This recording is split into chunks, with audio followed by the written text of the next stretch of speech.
तासगाव तालुक्यातील सावळजमध्ये जिलेटिन कांड्या, स्फोटक साठा तसेच टँकर जप्त। तासगाव पोलीस ठाण्यात गुन्हा दाखल, 2 आरोपी ताब्यात, 3,12,000 रुपयांचा मुद्देमाल जप्त। उपविभागीय पोलीस अधिकारी बनकर तसेच पोलीस निरीक्षक सिकंदर यांनी लोकसभा निवडणूक 2019च्या आचारसंहितेचे अनुषंगाने तासगाव पोलीस स्टेशन हद्दीत अवैध धंदे पेट्रोलिंग कामी आदेश दिले।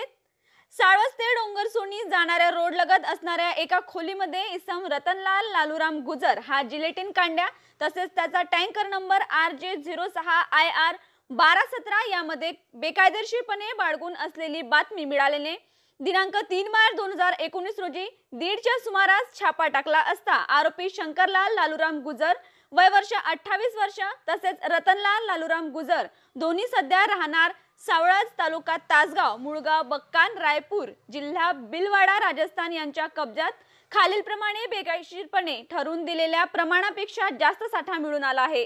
जनता न्यूज साठी राजेश थोरात, तासगाव।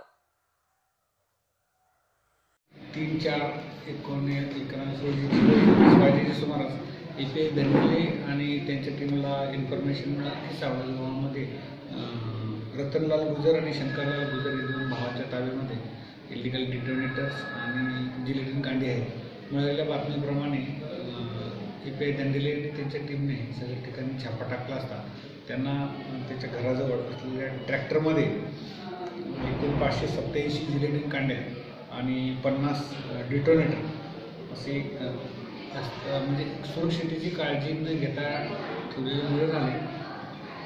त्यानुसार त्यांना ट्रॅक्टरसह आणि मालासह ताब्यात घेण्यात आलं। त्यांच्याविरुद्ध IPC 286 भारतीय स्फोटक पदार्थ कायदा कलम 4(5) प्रमाणे गुन्हा दाखल करून त्यांना सदर गुन्ह्यात अटक करण्यात आलेली आहे आणि त्यांच्याविरुद्ध त्यांना न्यायालयात हजर करून त्यांची न्यायालयाकडून 5 दिवस पुढील तपासाकरता पोलीस कस्टडी रिमांड घेण्यात आलेली आहे आणि सध्या तपास चालू आहे।